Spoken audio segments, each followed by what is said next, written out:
Hi everybody, and welcome back to Lost Genre Reddit Stories.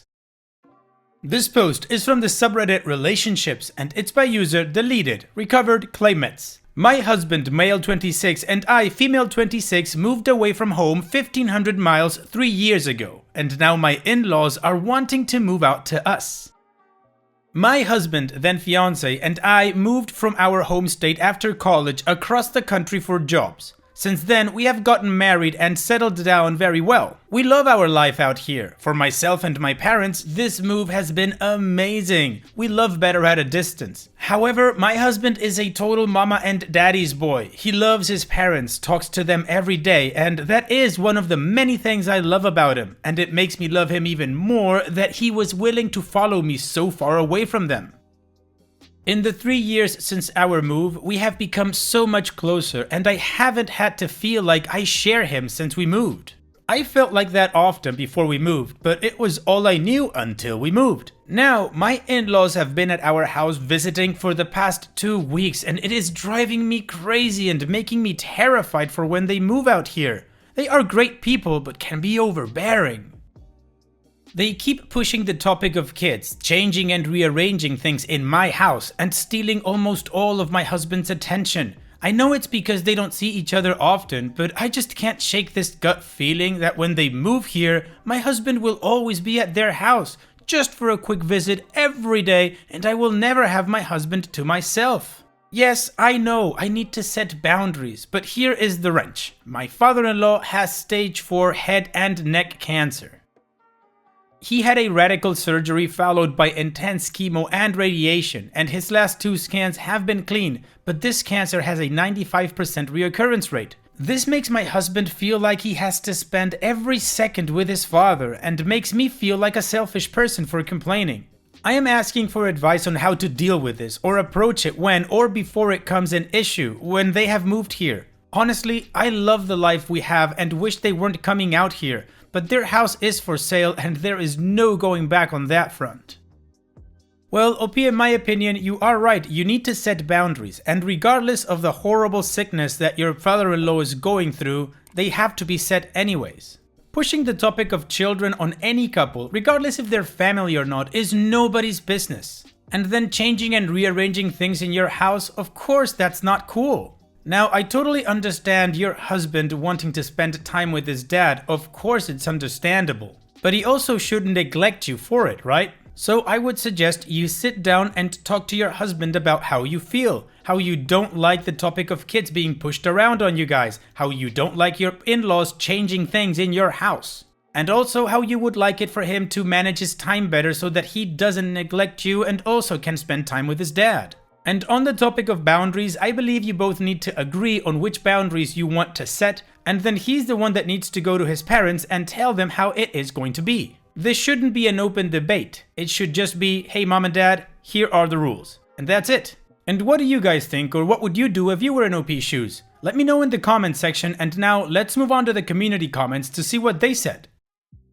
Cyan41790 says, you definitely have to squash them coming into your house and changing things. That should be a no-go, and your husband should get your back on that. Same for shutting down the kid talk. But with his dad's condition, I think you should encourage them to spend time together when they move down. His condition, even if it's in remission now, is pretty much a fatal diagnosis. Especially with your husband being close to them, they should definitely spend as much time as reasonable together.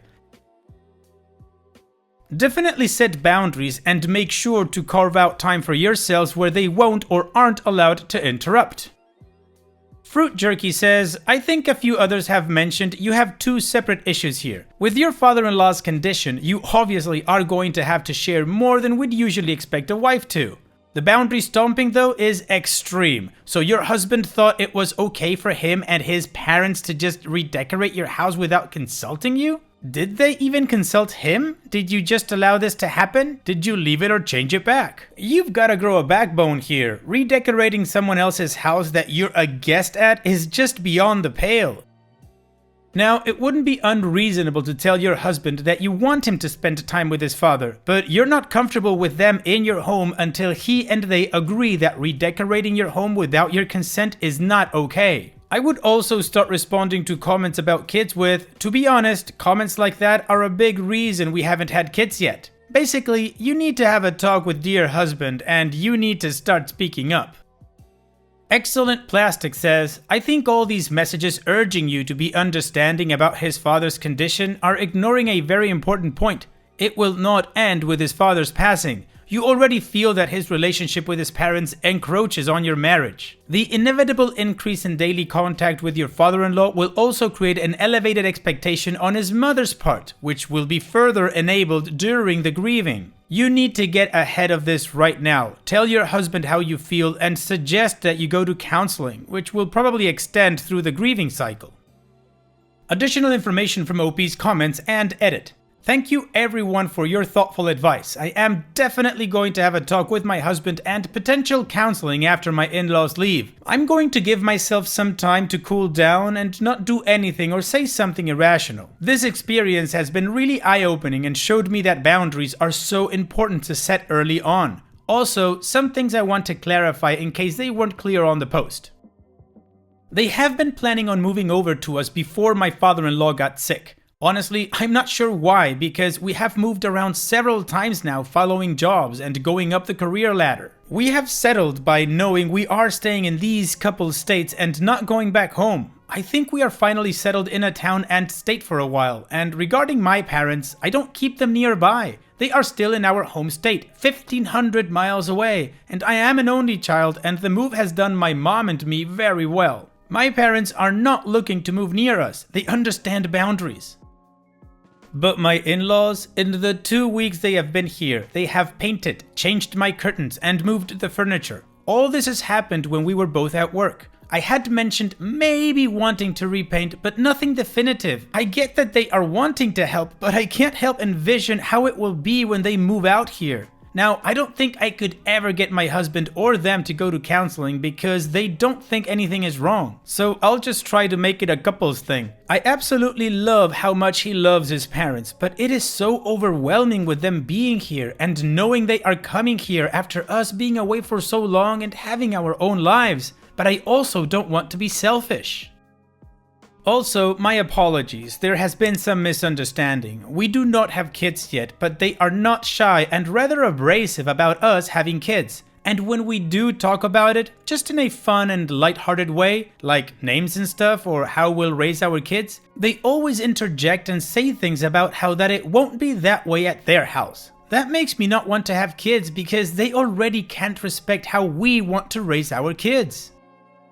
They act like their way is the best and only way, and I know I won't be able to keep grandkids from them, which I don't want to do. It's just so complicated. My husband is amazing when they are not around, and we are completely on the same page, and when they come, all hell breaks loose and I feel like I don't know him and I'm just being ganged up on. Alright, well, apparently OP got some really good advice because she's pretty clear on setting up the boundaries, and we also got a lot more context from OP about her relationship with the in-laws. They seem like too much. Anyways, we have 2 updates from OP, so let's continue with the first one. After posting here and reading your suggestions, I tried talking to my husband about my concerns and fears. He could not see my side of things because, as he says, there is not a problem yet because they, my in-laws, have not moved out here yet, and therefore he hasn't been given the opportunity to show me that he can choose me and will not be over at their house 24/7 or vice versa, them at our home. I conceded and decided to just let the conversation hopefully happen more organically than me coming out of the blue with it. Well, lo and behold, it did. Kind of. Today I get a call from my mother-in-law asking if I really want them to move out here and if I had any problems. I took the opportunity to jump on it and say I have no problem, but boundaries need to be set and set now. Such as dear husband will not be at their house all the time. It asked for coffee every day or dinner every weekend. I also brought up the fact that she cannot come into my home and change things. No more redecorating and rearranging unless explicitly asked for by me. She was surprisingly agreeable and sounded understanding that we have our own lives. Then I brought up the fact that I feel like I cannot say anything because father-in-law is sick and I will look extremely selfish. She told me that I can bring things up, and even though he is sick, our marriage comes first. I felt somewhat better at this point in the conversation until she brought up that she was talking to dear husband this morning about their property tax and how they are short on paying it. Dear husband told her that we could give it to them, but that I would be upset. Now, some backstory is needed for this to be clear. My in-laws are awful with money. If they have it, they spend it. They do not save. If someone needs money, they will hand it over. They have lived above their means for a very long time and as a result are in some serious debt. We have helped them with things from time to time. For example, they live in the country and needed their propane tank filled one winter, so we gave them $700 to get it filled so they could have heat. We have paid bills that they couldn't make for some months, and we paid for their plane tickets to come visit us after father-in-law was done with his first round of chemo and radiation so they could visit their son. That was $800. Dear husband and I both have good jobs and make good money, but we have a debt of our own, mainly student loans. We live well and below our means. We have savings and are okay financially, but we have worked hard to have what we have. I have put my foot down recently and said we have to stop giving them money. They will take everything we have and dear husband will give them everything we have without thinking twice about it. Now, back to the taxes. Mother-in-law asked dear husband this morning if I don't see them as family because I would be upset if we gave them money for the taxes. I don't know how to respond to that. She cornered me on the phone and brought up the fact that they paid a lot for our wedding. Now, mind you, our wedding cost maybe $2,000. We were very frugal and nothing was extravagant. So I said, "Do you want us to pay you back for our wedding?" And she laughed, saying, "No, I don't expect to be paid back for things I am willing to do." So now I am stuck. She is accusing me of not thinking of them as family because I don't want to give her money for the taxes, but they paid for our wedding. I am so angry and do not know how to approach it rationally because at this point I'm ready to burn every bridge leading to them.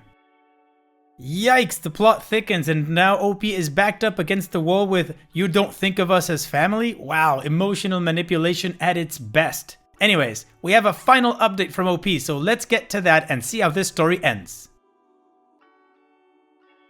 I spoke with dear husband and he did not throw me under the bus, but he isn't completely innocent. He told mother-in-law that I have been weird about money and that he would need to talk to me. Still not good. We had a very frank discussion and I told him how he cannot use me as a scapegoat and needs to learn to tell his family no. Now, my in-laws' financial situation is mostly, but not 100% due to their irresponsibility and not to do with father-in-law's cancer. Although cancer has played a role in the finances as he was unable to work for 5 to 6 months and during that time I had no problem helping them, as we have in the past before cancer. It was during the time when father-in-law was going through surgery, chemo and radiation that we learned that their finances are truly horrible, because they lived above their means and seemed to always have well before I came into the picture. Until that point, it was told to us that they have been dealt some crappy hands in life and most were out of their control. Dear husband and I learned that is not 100% true and we decided we weren't helping them anymore. So now the plan they have is to sell the home that they own, pay off all debts, and then use what is left to move and put a down payment on a home near us. In the past, dear husband and I lived apart for 13 months because of my job. We were paying the mortgage on our house and rent for an apartment for me 4 hours away. We didn't run up any credit cards or get into debt, but we weren't able to save much and were pretty much living paycheck to paycheck. We did this knowing that in the end, we would be better off because I was pursuing a much better job with a promising career. We now live together again and have built our savings back up and are much better off, but we are still trying to build our finances up and figure stuff out, so we don't want to be seen as their safety net financially. Anyway, I seriously put my foot down last night and I think I had a breakthrough with dear husband. He said no more money to them and he will grow a spine with them. He apologized for using me as a scapegoat and promised not to do it again. He also apologized for not giving me a heads up that mother-in-law could be calling me. I think this will all take some time, but right now I am hopeful. He has agreed to marriage counseling. So thank you all who gave me great advice. Things seem to be heading in the right direction. Alright OP, like you say, things seem to be heading in the right direction, and hopefully your husband can solidify his spine in front of his parents. So all the best to the both of you, and thank you for sharing. Now let's move on to the next post. This post is from the subreddit Malicious Compliance, and it's by user Moshoz. Buy what I can afford? Okay. For context, I'm in Nairobi, Kenya. Yes, it's a place. Yes, it's in Africa. Yes, we have electricity and running water. And I'm a bit of a late bloomer, so I look more like a 23-year-old, but I'm 32. Also, I'm a photographer and I dress for comfort, so more often than not, I look homeless. Anyway, last month I was shopping around for a washing machine. I looked up what I wanted online and saw it was available at one of the major chains, but since I was free that day, I decided to go to the store in person. I went straight to the section with laundry equipment and one of the salesmen came to me. I was busy checking out the model I wanted, opening the door, reading the spec sheet and whatnot, so after he greeted me, we started talking about it. He asked if I'm interested in buying it, and I told him I'm considering it and asked for the price. It was just shy of $900. I knew from their website, but since I was in the store, I asked if they had in-store discounts or discounts for returning customers, and inquired about their payment plans. I had bought a cooker there a few months before, so I knew all these things existed, and while I could afford to buy the washer outright, it would have left me a little cash strapped, and I wanted to spread the payment over 2 or 3 weeks. Also, I'm frugal, so I always look for discounts. At around this time, a well-dressed couple came into the same section, probably looking to buy something as well, and as soon as the salesman saw them, he walked to them and left me hanging. I called to him like, "Hey, I wasn't done," and he said, "I'm serving a client now, I'll come back to you in a bit. In the meantime, look around for something you can afford." I was furious, but I'm a bit of a coward, so I walked away and went to the customer service station and started making my inquiry all over again. The attendant offered to call a sales agent for me, the same guy. Apparently, he's the go-to guy for washing machines, but I declined. I told her I already knew what I wanted and I just needed someone to help me with the paperwork and payment and I'll be on my way. She did just that. I paid the full amount out of spite, and as we were finishing up, the salesman came up to her claiming I was his client, which I denied, and the attendant listed herself as the sales agent. It turns out they earn a 10% commission from each sale, and the guy just missed out on a decent bonus. Salesmen earn around $300 plus commissions monthly. As I left, I turned to him and said, "Turns out I could afford it," with the biggest grin I could muster. Felt good. Best part, the couple he ditched me for left without buying anything. OP's edit. The part about electricity and water is a joke. Ask any African. Also, I probably know that African. Well, he told you to go look for something you could afford, and you were standing right in front of it and did just that. Awesome, OP. Thanks for sharing. And it's that time that we've reached the end of the video. I hope you enjoyed today's stories. I really did enjoy reading them to you.